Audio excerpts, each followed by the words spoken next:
with what has already happened and it's already been communicated in this offseason with Arturas Karnisovas' postseason presser, I'm starting to think that the futures of Billy Donovan and Arturas Karnisovas are more intrinsically linked than what we initially thought before. I'm going to talk a little bit about that, explain that more, and why I think the seat could be getting hot for AK and Billy Donovan. And the only way we're probably going to move on from either one of them if they both go. So we're going to talk a little bit about that. Plus, we're going to start our player grades, this time looking at Josh Giddey. And I'm going to do my pre-draft lottery and pre-draft combine big board for the Chicago Bulls. We're going to get to all that plus a little bit of the mailbag right after this.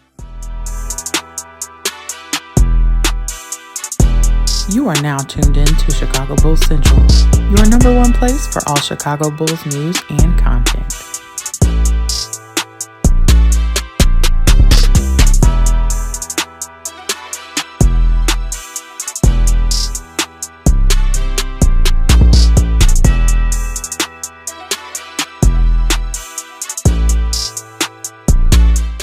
What's going on, Bulls fans? Welcome to another episode of Chicago Bulls Central, your number one spot for everything Chicago Bulls related. I'm the host there, Hayes, but more importantly, you guys can follow the channel at Bulls Central Pod on every social media platform we happen to be on. With that said, let's go and get into this content for today, y'all. And there was a specific quote, or a couple of quotes from Arturas that now is making me think that these guys are going to be linked together. I don't know if we're ever going to move on from Billy Donovan while AK still has a job here, and I would not be surprised if this thing continues to go left, that they both end up having to be removed for us to get some significant change here in Chicago, right? And here's the quote from AK.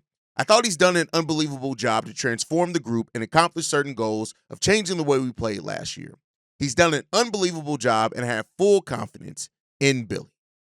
Now, one could say there are some truths in that. Billy has done a good job at transforming what the team did offensively last year twice, right? At the beginning of the season, they were playing a much different style than what they did at the end of the prior season. And then after the change, right after the trade of Zach LaVine, this team took that play style that they were establishing and it went a little bit further, right? So I'm always somebody who I'm going to be able to give kudos to where it's due, but also still be critical, right? It's not this either or. You don't have to sing either glowing praises and then not still criticize some things. You can do both, right?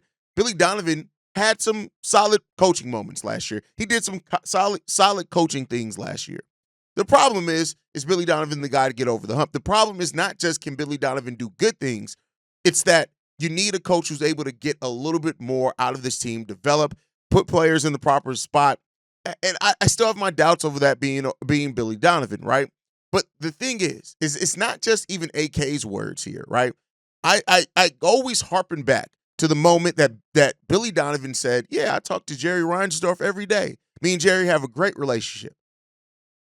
Once you're one of Jerry's guys, you're one of Jerry's guys. And if it gets to the point to where Billy Donovan, who is one of Jerry Reinsdorf's guys, is fired, I fully believe that Jerry will look at that as like, all right, we got to clean the whole. If we're gonna fire my guy at a head coach, let's clean this thing completely out. Now, there's an alternate reality in this, right, where Billy Donovan maybe moves into the front office, AK stays on, and it keeps going. A new head coach comes in. Hopefully, we get a right new head coach. All that happens, but we won't know for sure until we see how the next season goes. Ultimately, I think it comes down to this, right? You always have to look at how lucky are you getting, right? And the fact of the matter is that when you look at this pairing, right? AK Eversley, Billy Donovan, it's way more comedy of errors than has been really anything that we've seen, right? That's consistently good, right?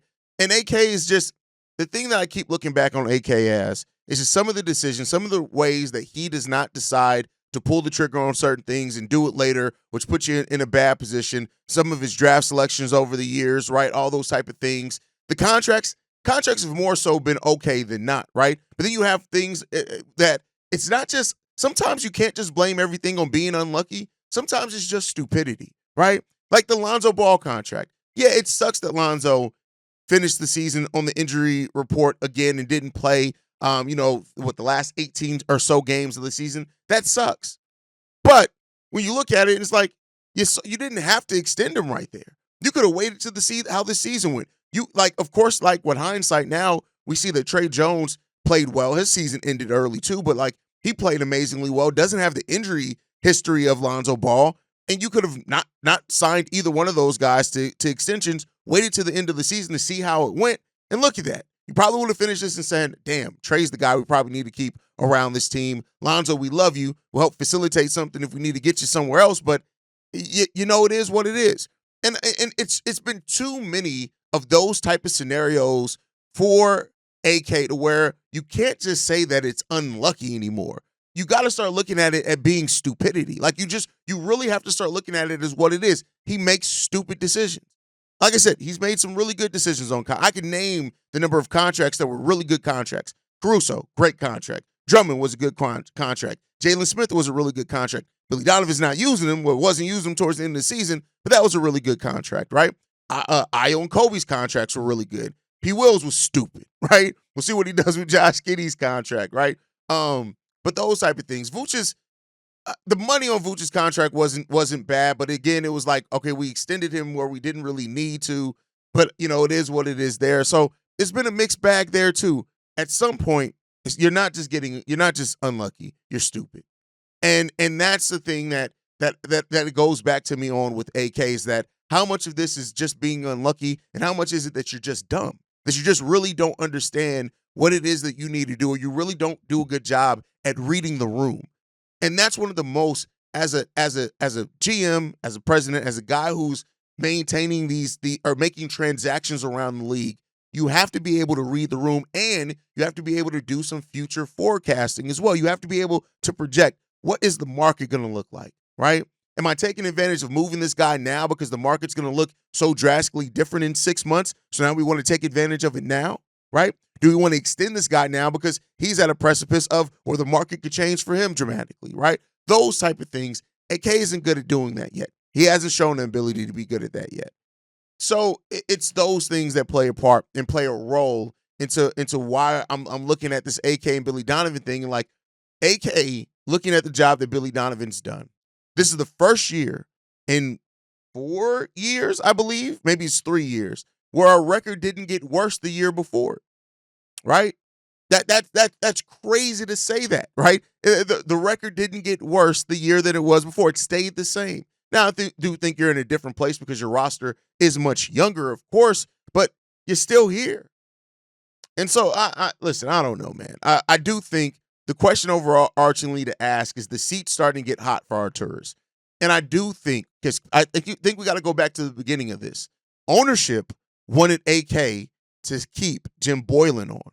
And many people then, when AK looked at that and said, no, I don't want Jim Boylen to stay on as we go through something new.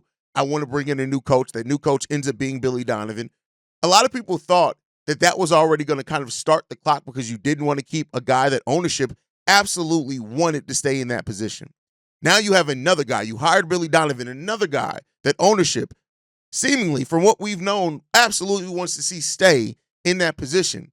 Do you survive firing another one of ownership's guys?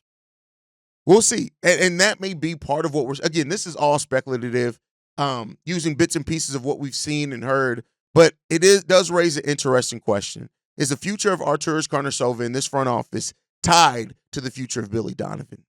Unless maybe Billy, at the end of his contract, just decides to peacefully walk away.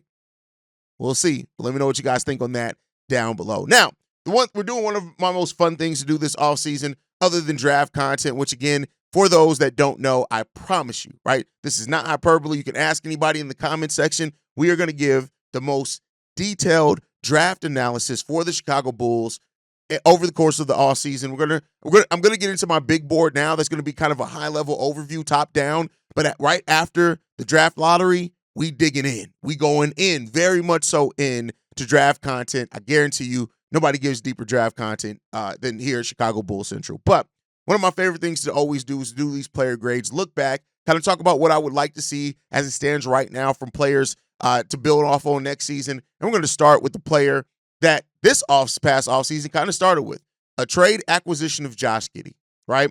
And so Josh Giddey came into the situation with the Chicago Bulls with already a lot on him, right? Bulls fans, you traded one of the Bulls' Bulls fans' favorite players in Alex Caruso. You didn't get kind of the assets back that many people wanted back if we were to move on from Caruso. and some picks, and you got this point guard in Josh Giddey that was coming off a season ending in one of the most disappointing ways a season can end for a player. You couldn't be played in the playoff series. Your team couldn't rely on you, and you played like shit. You now come over here, and fans are going to naturally have this already. Like I said, you have those things going against you, right? And for what it's worth, Josh Giddey came in here and handled it for the most part with stride. And I'm not even talking about the outside of basketball things. We're going to focus on the basketball things here.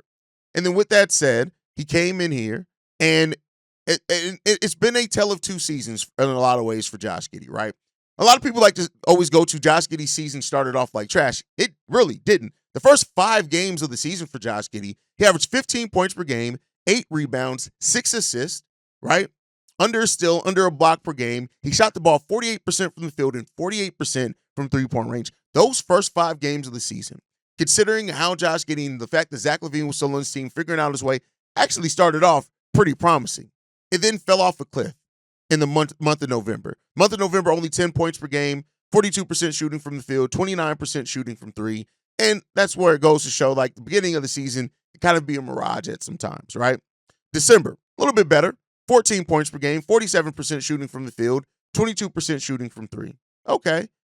Month of January, 10 points per game, 43% shooting, 36% shooting from 3 with 8 rebounds, 6 assists, right? That's where he started getting into the over a steal per game as well. I didn't mention in December, still and a half per game. In January, 1.3 steals per game. But then the month of February came around. And I know a lot of people like to talk about it as if it was just after the Zach LaVine trade. No, it was not just after the Zach LaVine trade. The month of February, he averaged 20 points per game on 50% shooting from the field, 53% shooting from 3, 6.5 assists, 8 rebounds per game, 1 block per game, 1 steal per game. That was one of Josh Giddey's best months. The month of March, 20 points per game again, 9.6 rebounds, 9 assists, 1.5 steals, 49% shooting, 35% shooting from 3. The month of April, 20 points per game, 13 rebounds per game, 10 assists per game, 47% shooting, 40% shooting from 3. And then, of course, in the playing game, 25 points, 10 rebounds, 4 assists, 1 block. Didn't shoot the ball overly effectively, 28% from 3, 42% from field goal range. He finishes the season with averages of 14.6 points per game, 8.7 rebounds per game, 7.2 assists per game on 46% shooting from the field. And then also, 7 triple-doubles this year?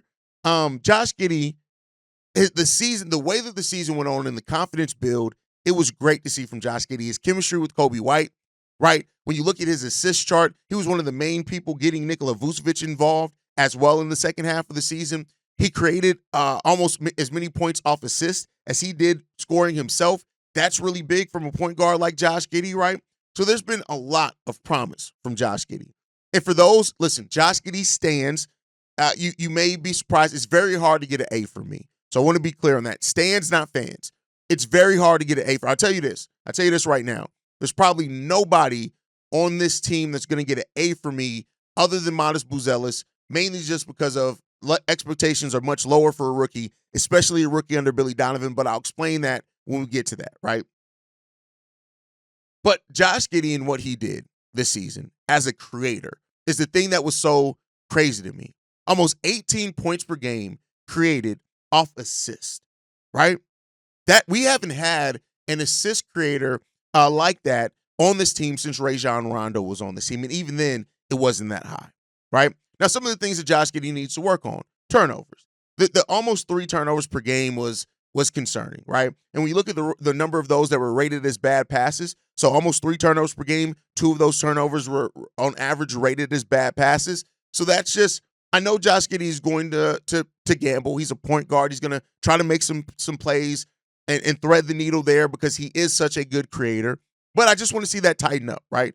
For Josh Giddey, because I think if he can get down those turnovers to more like 1.5 per game, then you're looking at one of the best assist to turnover ratio people in the entirety of the league, right? And so that's what you really need to do with as well. But then I said the creation part of Josh Giddey's game.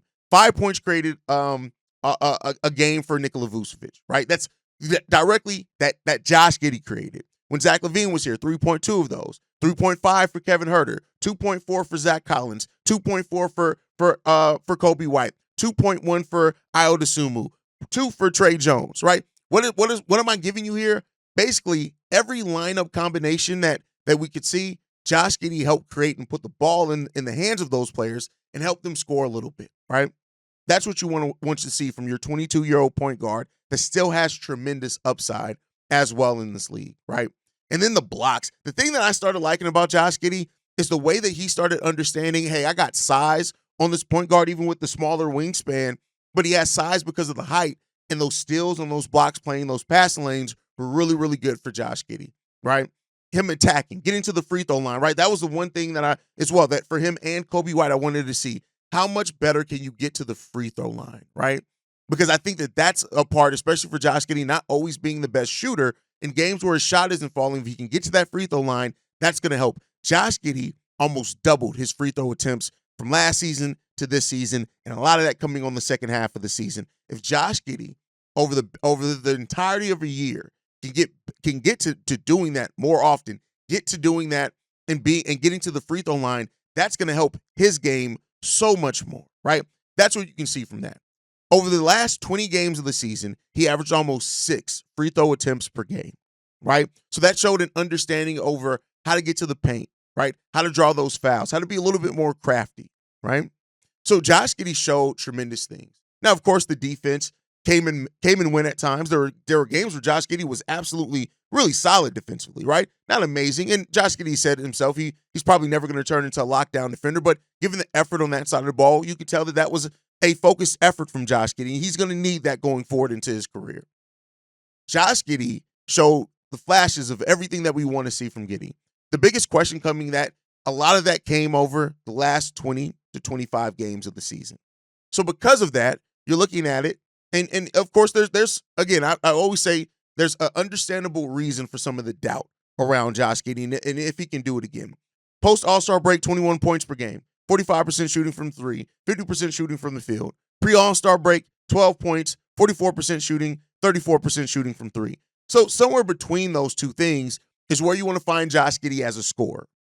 But the things that he does other than that, the steals, the creating shots for his opponent, for his teammates, the rebounding, how that helps you play this fast-paced style that the Chicago Bulls are looking to play.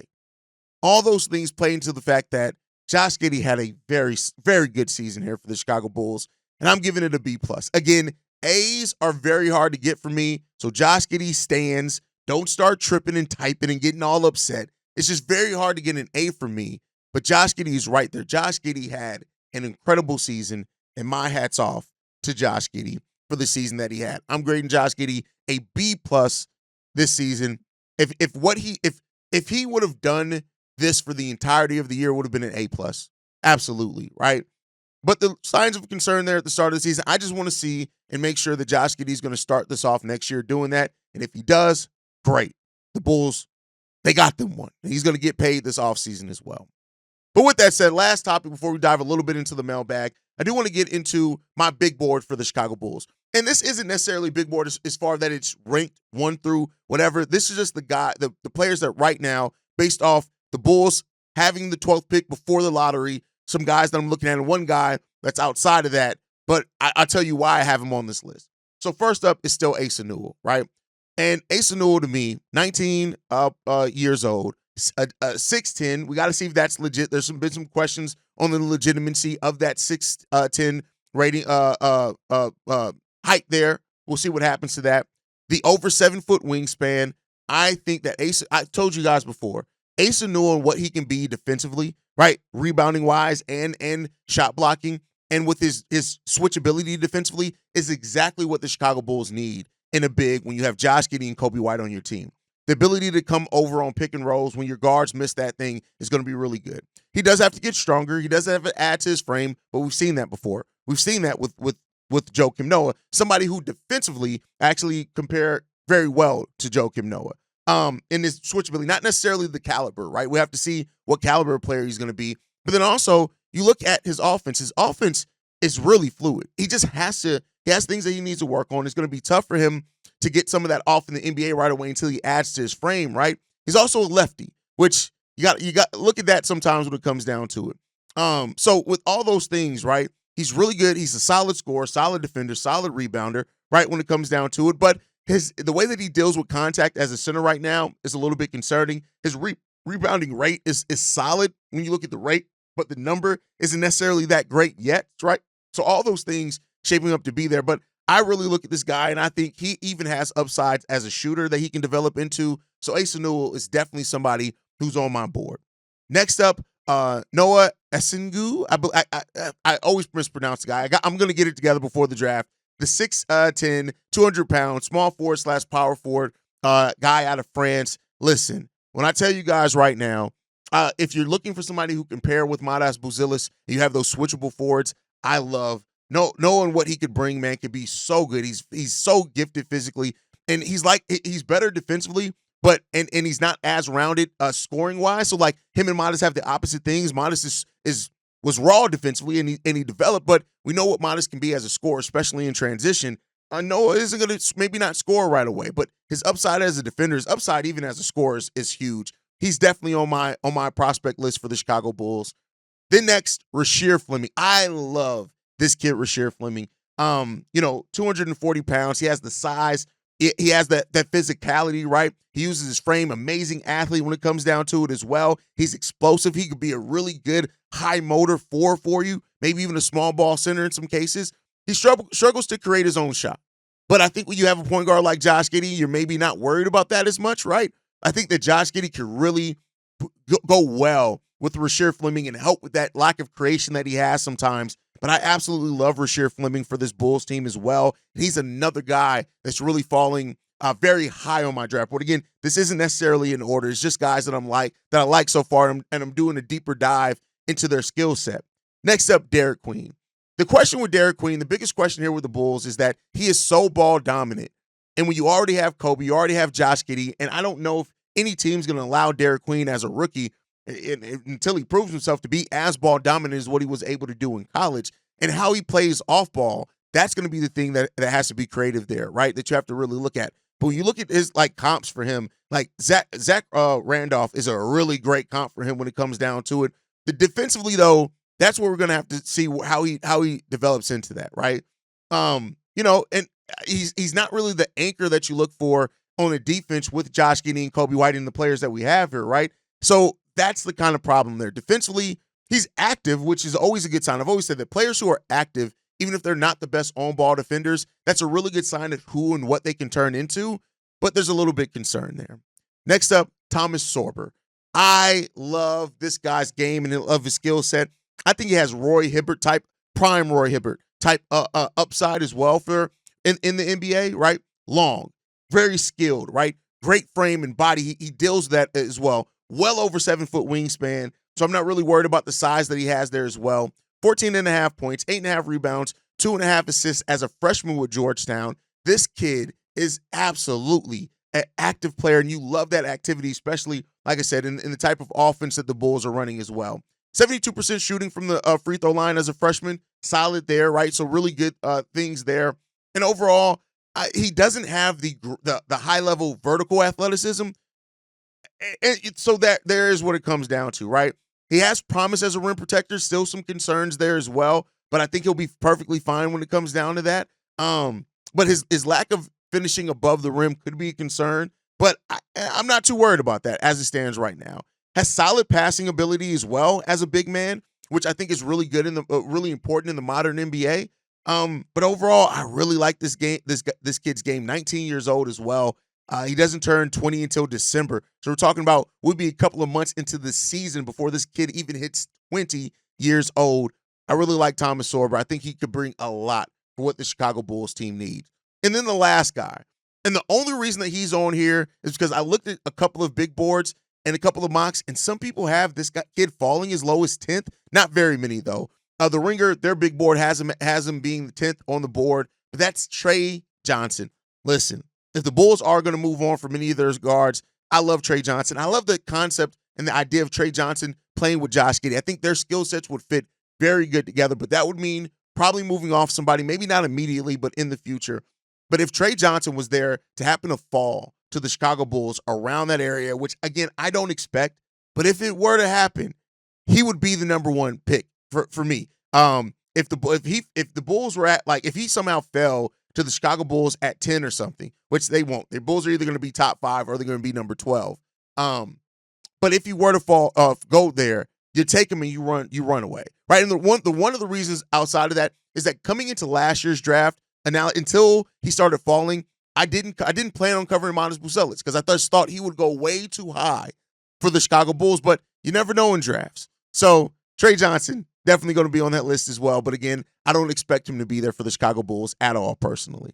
But all right, y'all, let's go ahead get into the mailbag. We got 2 voicemails I want to catch up on that came in like Saturday that I haven't gotten to yet. This one is from Reginald. Hey, just caught the video of the Bulls firing Peter Patton. And not surprised. Not surprised at all. Of course, you take the one coach who we all universally agree did the most for the Bulls, and yeah, they fired him. This is got to be the most ridiculous thing the Bulls did since giving P. Will that contract. Boy, oh boy, it's tough. Right. So yeah, don't be surprised if the next thing we hear is Billy Donovan getting another secret extension. Don't be surprised if we hear, I don't know, that the Bulls can like not trade their pick, but pick someone like another guard for some reason. And then you're gonna have AK come out there and badly communicate how he's building for the future, and once again, just be patient. Just stupid shit like that. But, that's what we expect from this franchise now. That's honestly, Chicago Bulls have to be probably one of the 5 worst franchises in the NBA over the last couple of years. Wow. It's just bad. It's not that they've had bad luck. They purposely make stupid decisions that don't make any sense. And then they expect you to, they expect their fan base to just be like, ride or die with their decisions. It's wow. That's just how I feel. But hey, thanks for reporting it, and I feel the exact same way you do. It makes no sense. It's frustrating. But thanks for putting that out there. Try to get through this summer. I don't know how to tell you. Bye.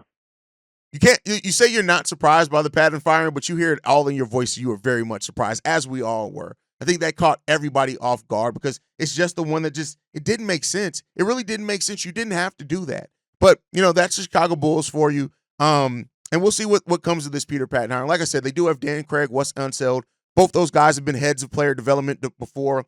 So maybe there's some thought that those guys can really head that department there now. And we'll see. I'm not saying that I'm overly optimistic for it. I think you want to have your world-renowned guy in Peter Patton, somebody that seemingly all the players loved. But, hey, the Bulls made their decision, and now, unfortunately, we and the players have to live with it. But let's get into this next one. And this one's from Shay. What's up, Hayes? It's Shay. Look, man, I know a lot of people have been thinking, the reason why Peter Patton got fired because of Patrick Williams and all that. Let me tell you something. I don't believe that that's the case because, you remember, at one point in the season, Billy Donovan was frustrated with Patrick Williams. What I believe is this. Peter Patton wanted a more prominent role on the Chicago Bulls coaching staff, and then he probably wasn't going to get it. And I believe that it was a little bit of friction between him and Billy Donovan. Because let's face it, almost every one of the players likes this guy. But yet you have an issue with it. Either it's a problem with him and Billy Donovan or him in the front office. I don't think it has nothing to do with Patrick Williams, because think about it. Billy Donovan was frustrated with Patrick Williams. At one point, Patrick Williams went from a starter to a bench player, and now he wasn't even sixth man. He wasn't even the first guy coming off the bench. Zach Collins or Julian Phillips was. So I don't believe that. I think it's either a problem with him and Billy Donovan. I believe it was a problem with him in the front office because there's no way that Patrick Williams has that much power If he did, he wouldn't even lost the starting spot. Period. Anyway, hey, tell me what you think. Peace. See, I think you misunderstand what people are saying, which you oftenly do because you're so quick to want to say something that I don't really think you listen. I don't think anybody's saying that Patrick Williams went to the front office and said, yeah, this Peter Patton guy hates me, get him out of here. I do think that there is some of that Peter didn't believe in the guy that AK still very much so believes in Patrick Williams, and therefore it caused some of the discontent. But I think we also heard that he wasn't a yes man. AK wants to be surrounded by yes men. I don't think Peter Patton wanted a higher role in the coaching staff. I think he had his own department and his own thing. Peter Patton isn't an X's and O's coach. He's a development coach. He's a shooting coach by nature. So it's not really the same thing as that. Now, we haven't seen, I don't even know how much him and Billy Donovan really interacted for that much, but I do think that not towing the company line is probably what got Peter Patton out of here, on top of, the P. Will thing being one of those things that just stood out as the difference between how he saw some things and the front office saw some things, and that added to that divide, I think is what we're trying to say here. But ultimately, we'll see what happens, man. But guys, thank you for leaving those voicemails. Make sure you guys are following the show at Bulls Central Pod. You can send us any feedback, questions, comments, concerns, bullscentralpod@gmail.com. Lastly, if you want to leave a text message and our voicemail for the mailbag, the number to do so, 773-270-2799. We are the number one spot for everything Chicago Bulls related, but that's thanks to you lovely and beautiful people. And like I like to end every episode on, go Bulls. Love you guys. See you right if you can, y'all. Peace. This has been a presentation of the Break Media.